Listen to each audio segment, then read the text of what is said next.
Hello everyone, all in one bed Channa presents spring onion fried rice.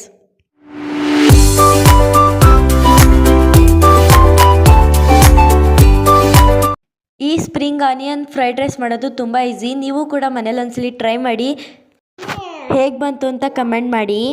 ಇದು ಬಂದು trending recipe, ನೀವು ಕೂಡ ಮನೇಲಿ ಒಂದ್ಸಲಿ ಟ್ರೈ ಮಾಡಿ. ಬನ್ನಿ ಈಗ ಈ ಟೇಸ್ಟಿ ಸ್ಪ್ರಿಂಗ್ ಆನಿಯನ್ ಫ್ರೈಡ್ ರೈಸ್ನ ಹೇಗೆ ಮಾಡೋದು ಅಂತ ನೋಡೋಣ.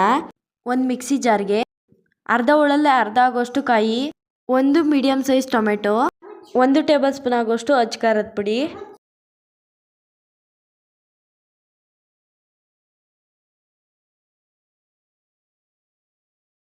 ಸ್ಟವ್ ಮೇಲೆ ಒಂದು ಕಡಾಯಿ ಇಡಿ ಮೀಡಿಯಮ್ ಫ್ಲೇಮಲ್ಲಿ.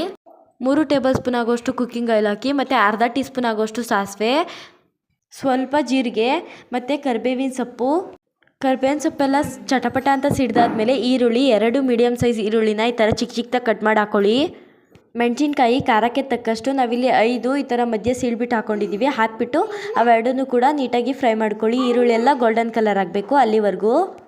ಈರುಳ್ಳಿ ಎಲ್ಲ ಗೋಲ್ಡನ್ ಕಲರ್ ಆದಮೇಲೆ ನಾವೇನು ಅವಾಗಲೇ ರುಬ್ಬಿಟ್ಕೊಂಡಿದ್ವಿ ಅಲ್ವಾ, ಆ ಪೇಸ್ಟ್ನ ಇದ್ರೊಳಗಡೆ ಹಾಕ್ಕೊಳ್ಳಿ. ಮತ್ತು ಅದಕ್ಕೆ ಗರಂ ಮಸಾಲ, 1 ಟೇಬಲ್ ಸ್ಪೂನ್ ಆಗೋಷ್ಟು ಗರಂ ಮಸಾಲ, ಮತ್ತು ರುಚಿಗೆ ತಕ್ಕಷ್ಟು ಉಪ್ಪು ಹಾಕ್ಕೊಳ್ಳಿ. ಹಾಕ್ಕೊಂಡು ಫ್ರೈ ಮಾಡ್ಕೊಳ್ಳಿ. ಅದೆಲ್ಲ ಹಸಿ ಸ್ಮೆಲ್ ಹೋಗಬೇಕು. ಆಮೇಲೆ ಅದಕ್ಕೆ ನಾವೇನು ಸ್ಪ್ರಿಂಗ್ ಆನಿಯನ್ ಮತ್ತು ಬಟಾಣಿ ಎರಡನ್ನೂ ಕೂಡ ಹಾಕ್ಕೋಬೇಕು. ಒಂದು ಅರ್ಧ ಕಟ್ಟು ಸ್ಪ್ರಿಂಗ್ ಆನಿಯನ್ನ ಈ ಥರ ಹೆಚ್ಚಿಬಿಟ್ಟು ಹಾಕ್ಕೊಳ್ಳಿ. ಬಟಾಣಿ ನಿಮ್ಗೆ ಎಷ್ಟು ಬೇಕೋ ಅಷ್ಟು ಹಾಕ್ಕೋಬೋದು. ನೋಡಿ, ಈ ಥರ ಬಟಾಣಿನೂ ಮತ್ತು ಸ್ಪ್ರಿಂಗ್ ಆನಿಯನ್ನು ಈ ಥರ ಬೇಯಿಸ್ಕೋಬೇಕು. ಬೇಯಿಸ್ಕೊಂಡಾದ್ಮೇಲೆ ಇದಕ್ಕೆ ನಿಂಬೆ ರಸ, ಅರ್ಧ ಹೋಳಷ್ಟು ನಿಂಬೆ ರಸ ಹಾಕ್ಕೊಂಡು ಫ್ರೈ ಮಾಡ್ಕೊಳ್ಳಿ. ಮತ್ತು ಈಗ ನಾವು ಮಾಡ್ಕೊಂಡಿರೋ ಅನ್ನ, ಈ ಥರ ಉದುದ್ರಾಗ ಅನ್ನ ಮಾಡಿಕೊಂಡು ಹಾಕ್ಕೊಂಡು ಅದ್ರ ಮೇಲ್ಗಡೆ ಕೊತ್ತಂಬರಿ ಸೊಪ್ಪು ಹಾಕ್ಕೊಂಡು ನೀಟಾಗಿ ಫ್ರೈ ಮಾಡಿಕೊಂಡ್ರೆ ರೆಡಿ ಆಯಿತು.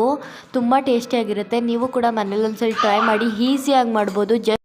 ಯಾರ್ಯಾರು ನಮ್ಮ ಚಾನಲ್ನ ಸಬ್ಸ್ಕ್ರೈಬ್ ಮಾಡ್ಕೊಂಡಿಲ್ಲ ಈಗಲೇ ಸಬ್ಸ್ಕ್ರೈಬ್ ಮಾಡ್ಕೊಳ್ಳಿ, ಲೈಕ್ ಮಾಡಿ, ಶೇರ್ ಮಾಡಿ, ಕಮೆಂಟ್ ಮಾಡಿ ಅಂತ ಹೇಳ್ತಾ ಈಗ ಈ ಸ್ಪ್ರಿಂಗ್ ಆನಿಯನ್ ಫ್ರೈಡ್ ರೈಸ್ನ ಸರ್ವ್ ಮಾಡಿಕೊಂಡ್ರೆ ರೆಡಿ ಆಯಿತು. ನೀವು ಕೂಡ ಮನೇಲಿ ಒಂದ್ಸಲಿ ಟ್ರೈ ಮಾಡಿ, ತುಂಬ ಚೆನ್ನಾಗಿ ಬರುತ್ತೆ. ಹೇಗೆ ಬಂತು ಅಂತ ಕಮೆಂಟ್ ಮಾಡೋದನ್ನು ಮಾತ್ರ ಮರಿಬೇಡಿ. ನಿಮಗೆ ಆ ತಿಂಡಿ ಇಷ್ಟ ಅಂತ ಕಮೆಂಟ್ ಬಾಕ್ಸಲ್ಲಿ ಕಮೆಂಟ್ ಮಾಡಿ, ಅದನ್ನು ಖಂಡಿತವಾಗ್ಲೂ ಮಾಡ್ತೀವಿ. ಮುಂದಿನ ವಿಡಿಯೋದಲ್ಲಿ ಸಿಗೋಣ. ಅಲ್ಲಿವರೆಗೂ ಬಾಯ್ ಬಾಯ್.